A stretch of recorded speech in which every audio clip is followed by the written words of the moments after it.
Welcome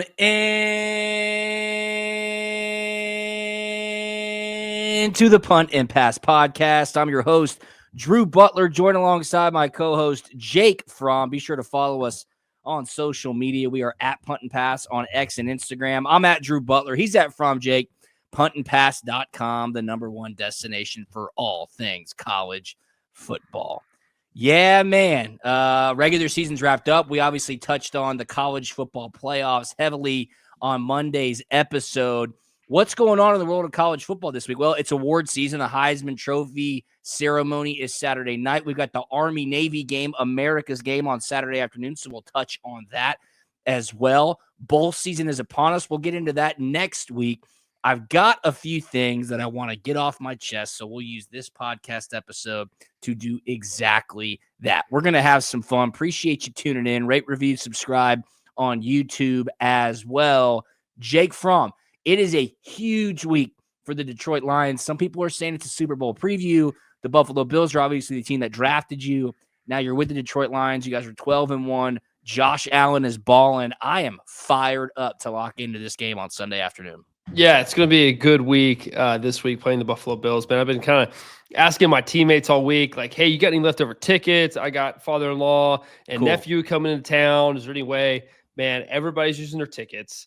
Everybody wants to come in because this is going to be a really cool game. Like, it in the grand scheme of things, it really doesn't mean a whole lot. We have our spot in the playoffs. You know, they're not a divisional opponent. But, man, they're a good football team. Yeah. They're a good football team. And it's going to be fun to kind of see where we match up. So I think a lot of people will be tuning in Sunday. I will as well. I'll be there if you didn't know. And it's going to be fun and exciting. No question about it. Going to be a fun weekend for sure. I love the Army-Navy game.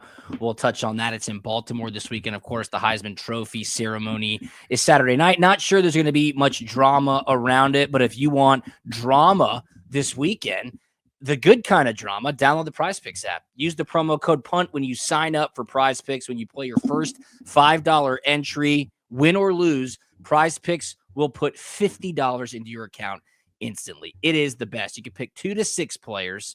You can do cross-sport entries, and all you have to do is predict that they will go more or less than their stat projections. I'm going to cook up some fun ones this weekend. Tune in on social media at Drew Butler, at Punt and Pass. And I'm telling you right now, download the Prize Picks app. It is so easy to use. It's the best daily fantasy platform in the world. No question about it. Again, use the promo code PUNT, P-U-N-T, PUNT, when you play your first $5 entry. You will get $50 instantly. What better than that to kick off the holiday season? Massive shout out to Prize Picks. Check them out on social media at Prize Picks on social media, prizepicks.com. All right.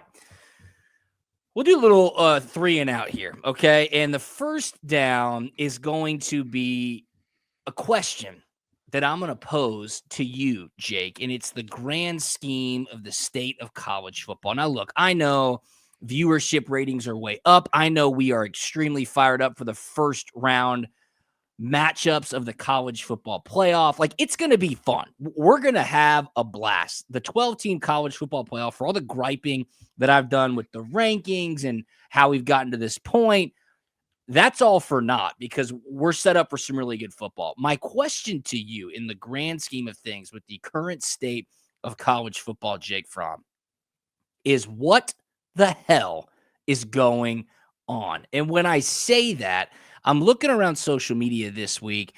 I'm going back to last week. Now transfer portal is back in the news. Now signing day was 4 days before conference championship weekend, which is just objectively ridiculous. You're seeing things on social media that are saying current players are restructuring deals while they're still in school. Jake, what the hell is going on in college football right now? I don't want to seem like an old man screaming at the clouds, but it's really starting to annoy me because, quite frankly, there is just a massive void of leadership in the great sport of college football. No, I think I'm so glad you brought it up because, I mean, there is a lot going on in college football, and we kind of get distracted by the games coming up that we forget, hey, insert yourself as a college football coach here at the moment.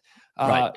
You are one, you just prepare to play in a conference championship game. You're recruiting high school kids. You're trying to appease the guys that you do have and make sure they don't hit the portal.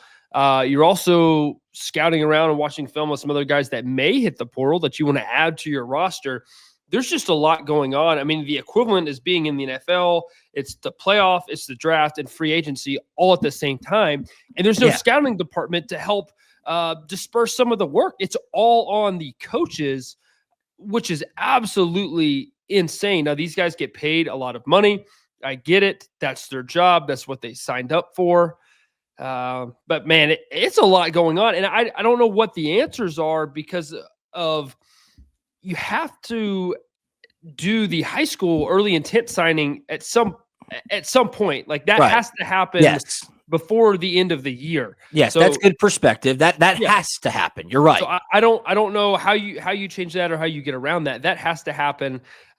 Maybe try to delay the transfer portal mess a little bit later. Man, I don't know, but it is a lot, and I'm so glad you brought this up because we need some answers and we need some solutions is what we need. Yeah, and don't hold your breath because I don't think they're coming anytime soon. No. And this was really brought into the spotlight from friend of the pod. I'm just going to call him that. He's never been on the pod. I've never met him, but he always brings up what's on his mind, and oftentimes it's pretty spot on. That, of course, is Lane Kiffin, head coach at Ole Miss. They had their conference call for the Gator Bowl. Ole Miss is playing Duke in the Gator Bowl. And he said on the conference call, the system is dumb. Quote, the system is really dumb. What coaches are having to deal with right now in college football. This is what he said on the call with reporters. Quote, think about what we're talking about right now or what Coach Diaz just had to address. Manny Diaz, the head coach at Duke. Diaz had to talk about a quarterback going in the portal. Just think about what we're talking about. The season's not over yet, and yet there's a free agency window open. Just to your point about the NFL, Jake, he continues, Kiffin does, quote, just think if the NFL was getting ready for the AFC or NFC playoffs, the postseason or whatever, and players are in free agency already. It is a really poor system, but we just try to manage the best we can through it, and hopefully someday it will get fixed. We just try to make the best of situations. It is a really dumb system. He is spot on. It's crazy what's happening in college football right now. Malik Murphy, starting quarterback at Duke, not going to be in the bowl game, going into the transfer portal. That objectively is crazy. I am very pro player. I am. Worked in the NIL industry for 3+ years, helped student athletes monetize and capitalize their name, image, and likeness. Jake, this does not happen in any other sport except college football in the moment, right? And when you talk about a player just up and leaving, I got a game to play, I'm done, I'm out. Castellanos from Boston College, middle of the season, I'm done, I'm out. UNLV quarterback, Sluka, middle of the season, I'm done, I'm out. It is such a poor system. I was driving around today, and I heard my buddy Ben Hartsock on Sirius XM College Sports Radio, and he got into a pretty heated discussion with Nicole Auerbach, his co-host on, I think it's College Sports Today or whatever the show's called. Nicole Auerbach was making the point that, hey, this isn't necessarily a bad system, right? There's a reason we're here. Some student athletes use it in the right way.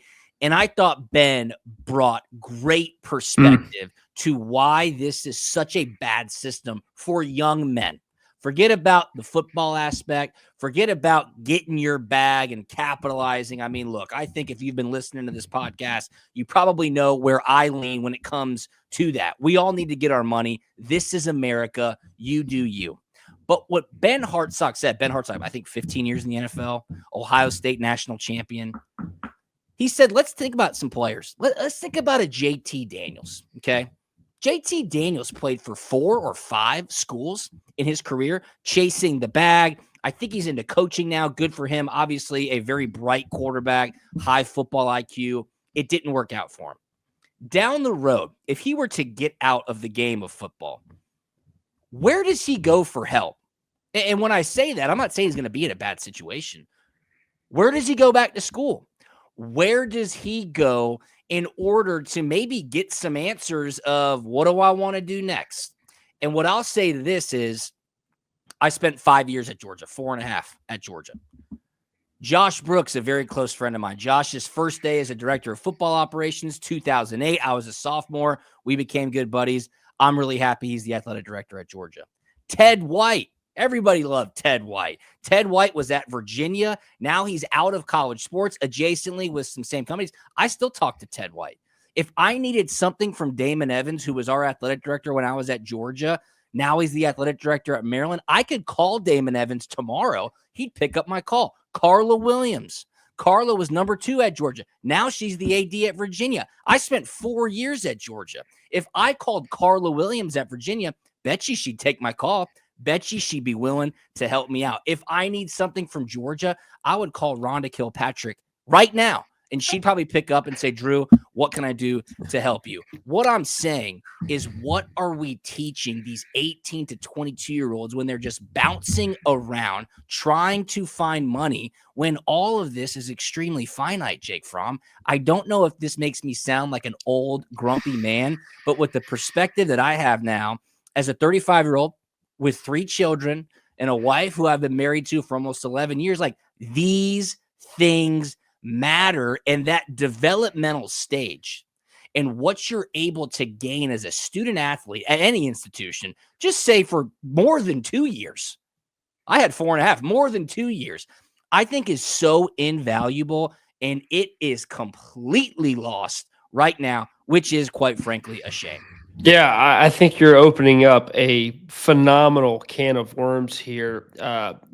College to me, yes, you're learning. How much do you really remember? But like, I can always go back to the relationships that I had, that I built, still cultivating, to this day. You mentioned Rhonda, right? Yeah. I texted Rhonda a couple days ago. I needed something. She said, hey, absolutely. Here it is. Hey, my baby Luke is so precious. Say hello to Caroline and the fam. Like, exactly. You fostered that relationship over 4 years at Georgia. That is awesome. Yeah. And I understand not everybody gets that, and not everybody kind of gets those relationships. But man, to be able to be in a position where you need help, you need to reach out to someone, go back. Hey, where's home, right? Where's home? Where is that? We're missing that. And I also I think too, and I understand, the money, and you're trying to leverage and a lot of these different things, but I miss the days when your word meant something and a handshake meant something, man. But times are different, times are changing, and there's a lot of good, but there's a lot of bad coming with that. And I don't necessarily have the solution sitting right here in front of me. Hey, this is how we need to fix it. Well, I guess I do. I do have the solution. I know what the solution is, and I think more people turning to Jesus and following Jesus is the solution. Obviously, I can't get everybody on that bandwagon. I would love to, absolutely, but man, I just there's some good core principles that are being taught that are not being taught, and I wish they were. You're totally right. Where is home? And I look back and like that story about Rhonda Kilpatrick. I don't even know what Rhonda's title is now. She's been at Georgia forever. She was like the director of student athlete academics back when I was in school. She has since elevated. She's way up into the athletic department now. If you need anything done, Miss Rhonda, she's the go-to. Done. Yeah, she's the go-to. If I hadn't graduated, and I was, I don't know, down on my luck a couple of years out of college, the first person I'd call was Rhonda Kilpatrick. And you know what she'd tell me? Come back to Athens. Let's get you your degree. Let's help you set the rest of your life up for success. Where is home? I feel like a lot of these kids, because all they see is the almighty dollar, they don't even think about that. And it's really a shame. I'm not saying every school has the same structure as Georgia. Jake, you and I can talk about that firsthand and say we were extremely blessed. I'm more and more grateful every single day for the resources that were available to me when I was in Athens. There's no question about it. But what I'm seeing now, like when you're seeing demands of student athletes saying, like, I don't even know if this one was accurate or not, but I saw it on Twitter. Jack Pyburn, linebacker for Florida. He wanted guarantees in his next deal. Go back to what Lane Kiffin's saying. This is stupid. We're out here in the middle of a season still, right? I know it's the end of the season, and I know the transfer portal's open, and I know we have a bowl game to play for, but supposedly, and this is reportedly, so again, don't know if it's true or not, Pyburn wanted $45,000 a month, guaranteed starting position at outside linebacker, guaranteed to play on third downs, which I think is the dumbest shit I've ever heard in my life, and more snaps in the rotation. He says Florida wasn't willing to agree, so Pyburn has since entered the transfer portal. That is crazy. That's crazy, Jake. Guaranteed to play on third downs.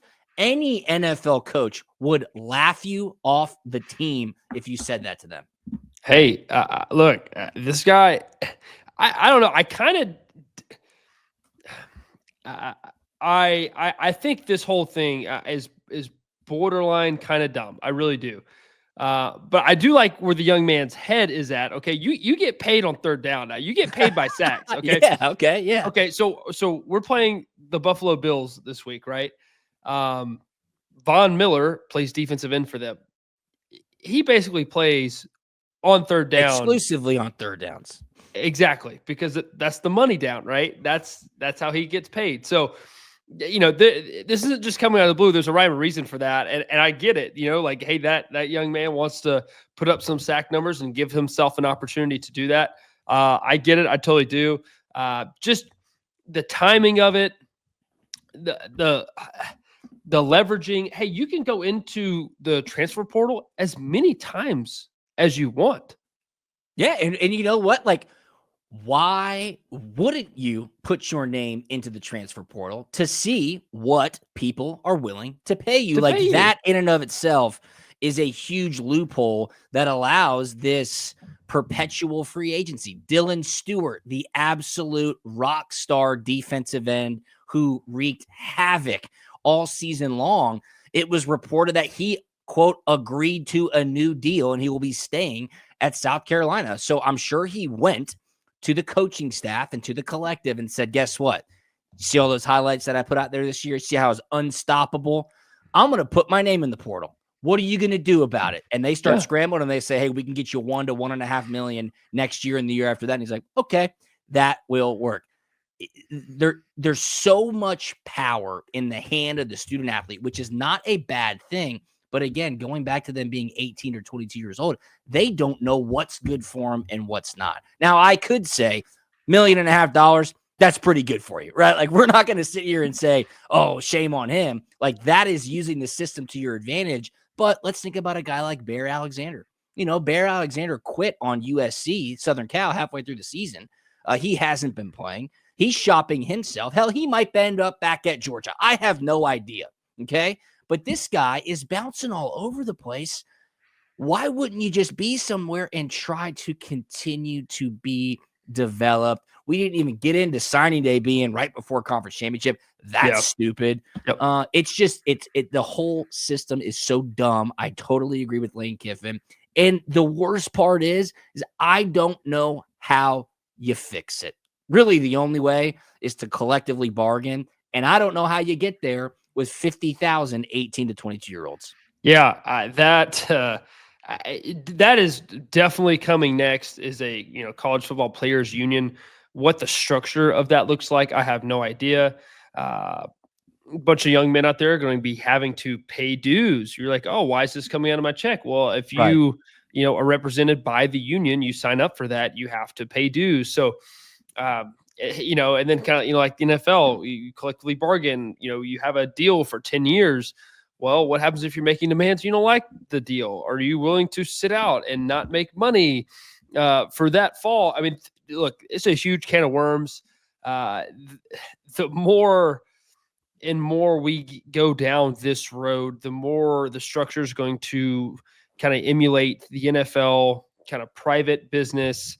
And before you know it, man, there's going to be ownership, basically groups of college football teams and universities, people buying in. And I don't know. I just don't know how I feel about that today. No, I totally agree. I mean, just to kind of move on, but discuss where college football is heading. Huge news breaking late Wednesday that Bill Belichick 6-time Super Bowl champion, is going to be the next head coach at North Carolina. That's right, the University of North Carolina, Chapel Hill, quote, Chapel Bill, as they're saying it, is going to be the next head coach at the University of North Carolina. It's also being reported that Michael Lombardi, longtime executive in the NFL, he's been a host on VSiN, a channel that I watch a ton. Lombardi's leaving VSiN. He's going to go be Bill Belichick's GM. Now you have a 6-time Super Bowl champion, a longtime NFL executive, as the head coach and the general manager of an ACC football program. Now, let me tell you one thing. For all of these dumbass, quote-unquote, agents that think they're going to go and try to shake down Bill Belichick and Michael Lombardi, these guys are going to laugh circles around you. You think Michael Lombardi is willing to pay a backup guard $100,000 to stay on your roster?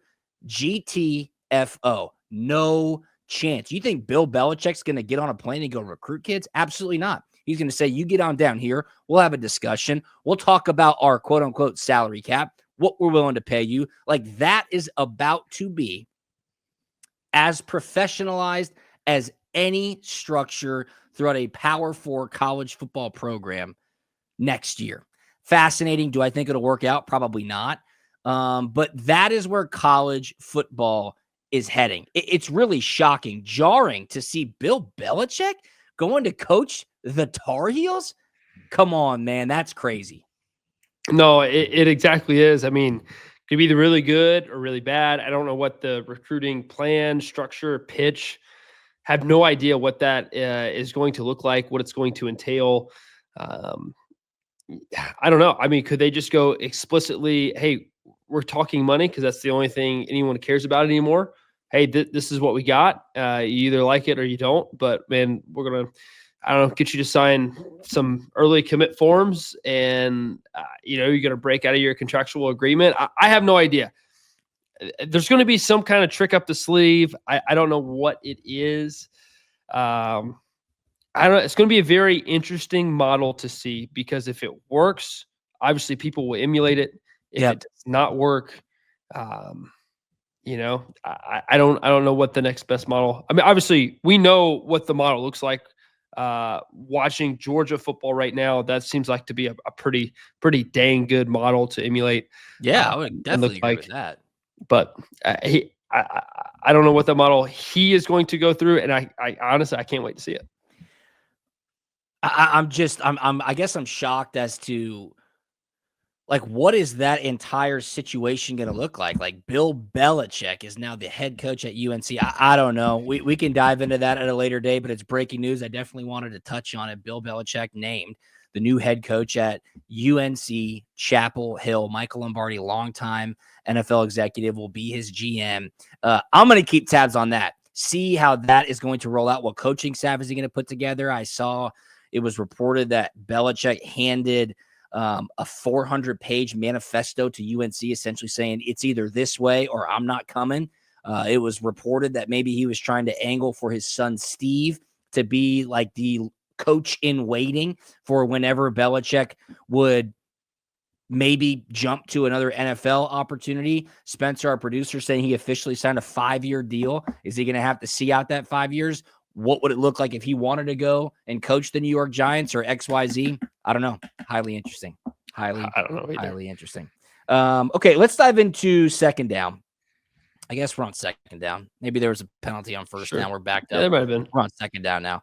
Heisman Trophy is coming up this Saturday night. The 4 finalists, as we mentioned on Monday: Travis Hunter from Colorado, Ashton Jeanty from Boise State, Dylan Gabriel, the quarterback from Oregon, and Cam Ward, the quarterback from Miami. It doesn't look like there's going to be much drama. Hunter is the way out front odds-on favorite, minus 2,500 to win the Heisman Trophy. Ashton Jeanty at plus 1,000. Dylan Gabriel at plus 25,000. Cam Ward plus 25,000. To break that down into layman's terms, you'd have to bet $250 just to win $100 on Travis Hunter to win, which the odds makers are telling you it's most likely going to happen. Thoughts? Anybody should have been there that's not? Do you think Ashton Genty should be getting some more love? I don't know if you've seen Cam Ward's stat line. It is highly impressive. But what Travis Hunter's doing, he won the Paul Hornung Award. I'm sure he'll be maybe a two-way first-team All-American. He was second in the Big 12 in receiving yards. He had like 4 or 5 interceptions. He did not come off the field, even going back to a Hines Ward, a Champ Bailey, a Charles Woodson. Those guys did not play as many snaps as Travis Hunter. Phenomenal player, great athlete. Honestly, I think this is a lot of testament to his cardio and being able to do that at high elevation in Colorado. Honestly, I feel like that would kind of go unnoticed of just how impressive that would be. I still believe this is Ashton Genty's Heisman. I think it should go to him. To me, this has always been a stat line type of award. To me, relatively, he had the best stats. He's going to break the rushing all-time record in a single season. Next game he plays. I don't know. To me, it's his award. I get it. I feel like the media has pushed this Travis Hunter narrative. Don't get me wrong. I think he's a great player. Deserves all the flowers that he gets. But to me, this is Ashton Genty's award. All right, another, and you know what? I like that you're sticking with that. You've been saying it for the past couple of weeks. It makes a lot of sense. I was driving around today, as I said earlier, but I heard Rick Neuheisel, former head coach, longtime college football head coach, talking about the Heisman Trophy Award. And he said, we missed a huge opportunity. And I was like, where's he going with this? He goes, why is the Heisman Trophy only inviting 4 people? Are they short on seats? Is the venue too small? And I was like, what is he talking about? And he said, they are omitting a certain student athlete who should have gotten a Heisman invitation, whose stat line warrants a Heisman invitation, whose team's season and success certainly would put him in the Heisman conversation. And he mentioned Army quarterback Bryson Daly. Army, 11-1. Their only loss to Notre Dame. Notre Dame, of course, in the college football playoff. Let's go over Bryson Daly's stats. Yes, Army is an option team. 264 carries, almost 1,500 yards, 29 touchdowns. He also threw for almost 1,000 yards and had 8 passing touchdowns, only 1 interception. Army had an incredible year. They're playing, of course, again this weekend. They won the American Athletic Conference in their first year in a conference because they were an independent. And what Rick Neuheisel said is we missed a huge opportunity to, 1, invite Bryson Daly as a Heisman finalist. His stats certainly warrant at least a conversation. Then you would have had an amazing visual as soon as the Army-Navy game ended on Saturday. You would have seen Bryson Daly get into his cadet uniform, right? Like his show uniform, as they have to do as West Point cadets. They probably would have put him on a Black Hawk helicopter right there in Baltimore and choppered him straight up into Manhattan. Probably near that bad boy in Central Park, whisked him up to the Heisman ceremony. He sits there with his head coach. Rick Neuheisel is saying, what an amazing advertisement that could have been for our service academies. What an amazing moment for the game of college football to show if you go to a service academy and you take your team to a conference championship and you win 11 games and only lose 1 to a college football playoff team, you will have the chance, right, to be a Heisman finalist. And if you go back to the glory days of West Point Army, I mean, they've had Heisman winners in the past. I thought to myself, that would have been incredible to see Bryson Daly there in his cadet uniform next to the other Heisman finalists. I thought Rick Neuheisel had a great point. No, I love that take. I think it's a great take. And you know what? Me being a citizen of the United States, I would love for my taxpayer money to go towards that Black Hawk to take him up to New York, man. Like, I'd love that. That would be sick. That would be awesome. And, you know, pulling up his stats, he's very deserving of that. 37 total touchdowns. It's crazy. One interception. Yeah. Dude, they went 11-1. They went 11-1. That's a crazy stat line. You know, if we can keep going, I mean, Shedeur Sanders should probably have an invite as well. He's throwing the ball to Travis Hunter. I mean, go back to 2020 with Mac Jones and Devonta Smith. right? Both of those guys were there at the ceremony. So, there's more people that could be there. Obviously, it really only comes down to 2, maybe 3 guys of who it's really going to. But I think it's a cool and very neat experience for a lot of people who are deserving to at least go experience that, be at the ceremony, because you'll never have that opportunity again. No, it would have been really, really cool. They usually do that now, I think, at Columbus Circle. It used to be at the Downtown Athletic Club there in New York, but assumingly Travis Hunter is going to win the trophy. He is a finalist for the Chuck Bednarik Award, which is for the best defensive player in the country. He's a finalist for the Biletnikoff Award, which is for the best wide receiver in the country. He is a finalist for the Maxwell Award, which is player of the year, and he won the Paul Hornung Award already. So an incredible season. There's no doubt about it. Travis Hunter, probably your Heisman Trophy winner. When you look at some of those stat lines, Cam Ward, I don't know if I'm supposed to say it, but that's who I voted for the finalist of or the winner of the Davey O'Brien Award. Let me see if they announced. Yeah, the finalists were Cam Ward, Shadur Sanders, and Dylan Gabriel. I actually voted first for Cam Ward, second for Shadur Sanders, and third for Dylan Gabriel. Jalen Walker was named the Buckus Award winner earlier on Wednesday. I think that's for the best linebacker in the country. Yep. And I saw a nice little stat here. Let me pull it up. Nakobe Dean and Roquan Smith, both also winners of said award. The Dogs have played for or won a national title in each of the last 3 seasons that they had a Buckus Award winner. So kind of sick. Good sign there for Georgia as they enter in to the college football playoff with a Buckus Award winner on their team. Brett Thorson is a Ray Guy Award finalist. I hope he wins it. It sounds like his season is done with that knee injury, but he had an incredible season punting the football for Georgia as well. Any others jump out to you? Caleb Downs, who went to Mill Creek High School right here in Gwinnett County. You know, I'm a G County guy. Caleb Downs started at Alabama. Now he's at Ohio State. He's a finalist for that Bednarik Award, Defensive Player of the Year. Little side note, Caleb Downs' mom, Tanya Downs, was my math teacher in high school.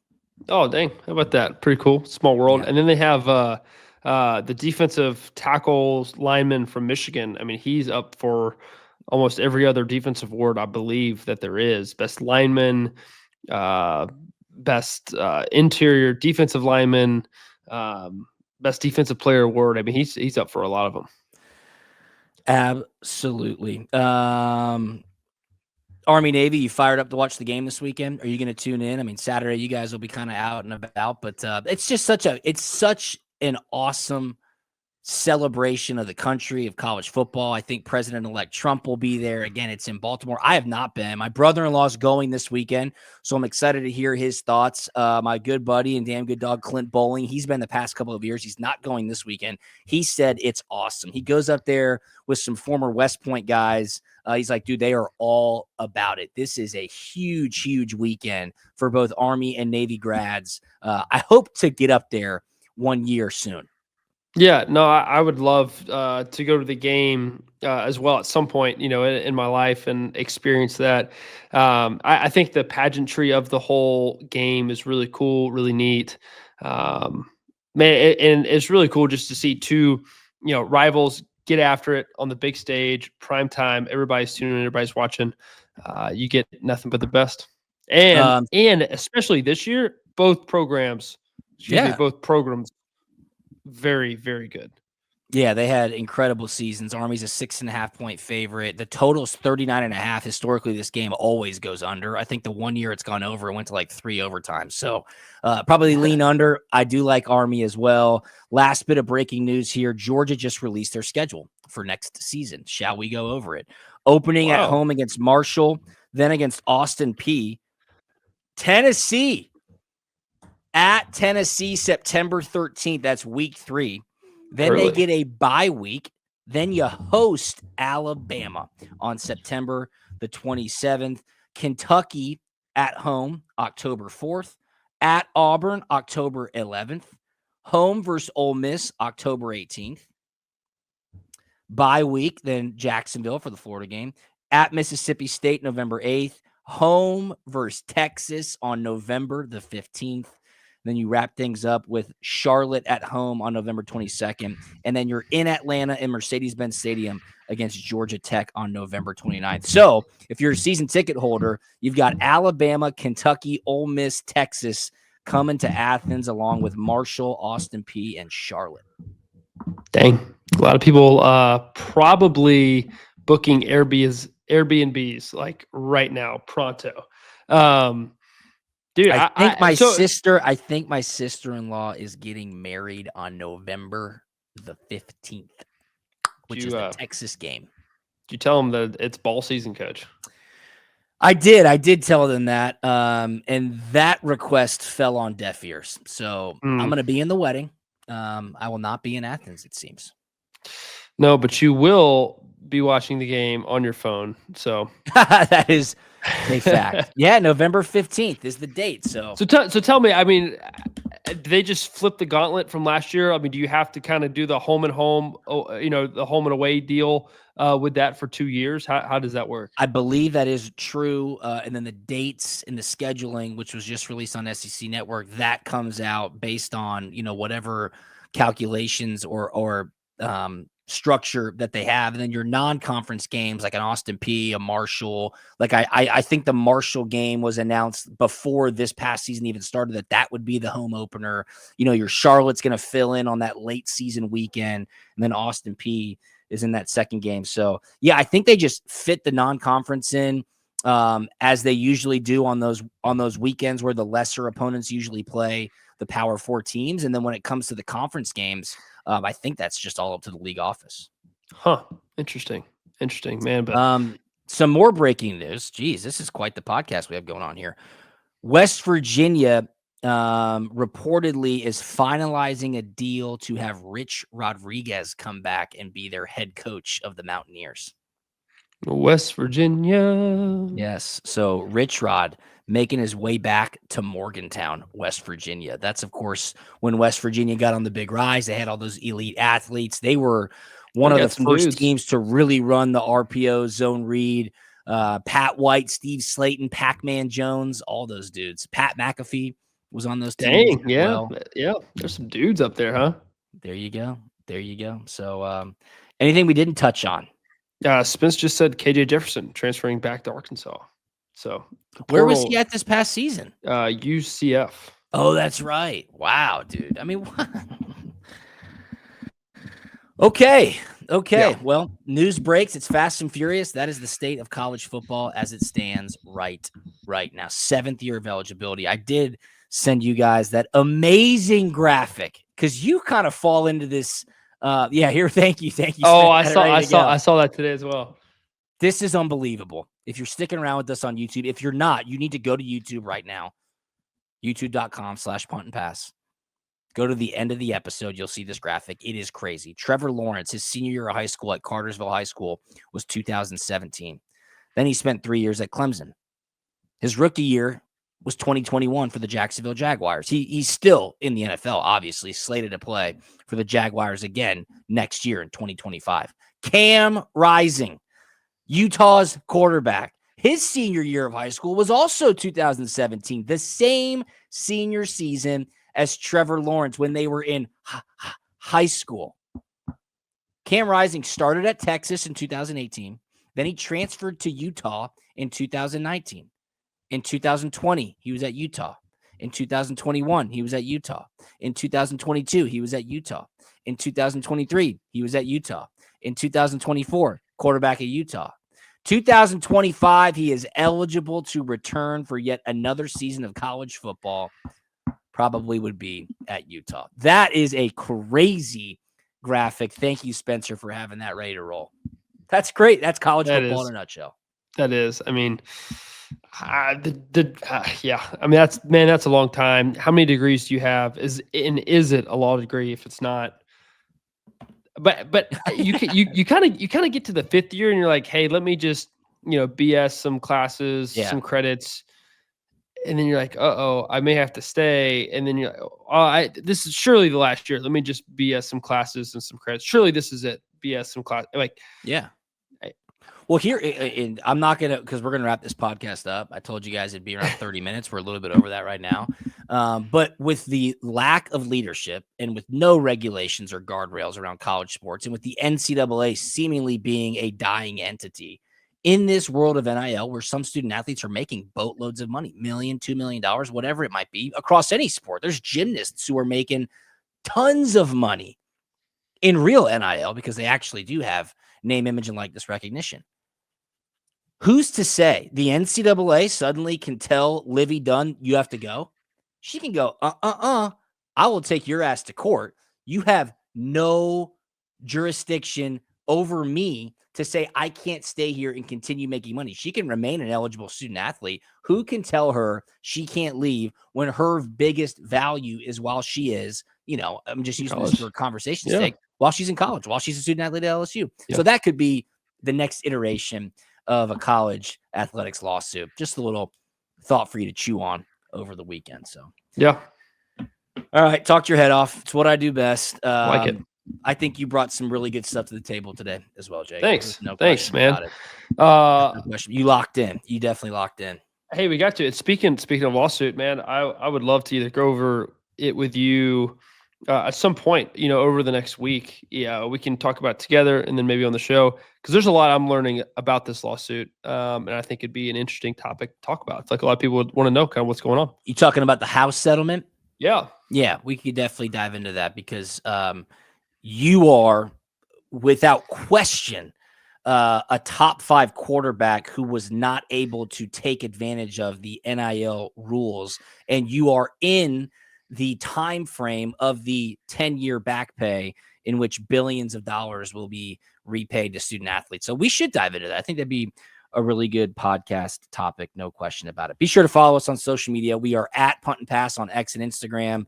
I'm at Drew Butler. He's at Fromm. Jake, huge shout out to Prize Picks, our presenting sponsor. Check me out on social media this weekend at Drew Butler on both X and Instagram at Punt and Pass. I'll be putting up my Prize Picks slips, getting ready for the holiday season. There's no better way to do it. Download the Prize Picks app, use the promo code PUNT. You play your first $5 entry, you get $50 instantly. Check them out on social media at Prize Picks on socials, prizepicks.com. Again, that's the promo code PUNT. Tell a family member, tell a friend, and puntandpass.com. Why not? Jake, anything on the way out, brother? No, man. Said it all. It's a good pod. I did say it all. You are exactly right about that. Spencer, thank you so much. Jake, have an awesome game this weekend. Going to be so fun to watch. Everybody, enjoy the weekend, and we will talk to you on Monday. See ya. Yep.